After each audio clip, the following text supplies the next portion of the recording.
Hi friends, welcome back to my channel. Today, in this video, I'm going to show you how to change the app language on Android. Please consider subscribing to my channel and liking this video. Let's get started, guys. Step 1. First, unlock your Nothing phone. Open the Settings application to find the Home Settings menu. Step 2. Now, scroll down and locate the System option. It's typically located towards the bottom of the list. Tap on System to open the next set of options.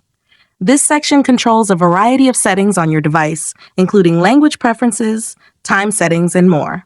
Step 3. Next, locate the language option. Tap on it. Step 4. Now locate the App Languages option. Tap on it to see the full list of apps.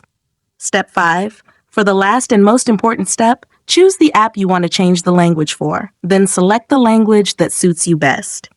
Your app language will change instantly. If you found this tutorial helpful, don't forget to like this video and subscribe to my channel. Thanks for watching.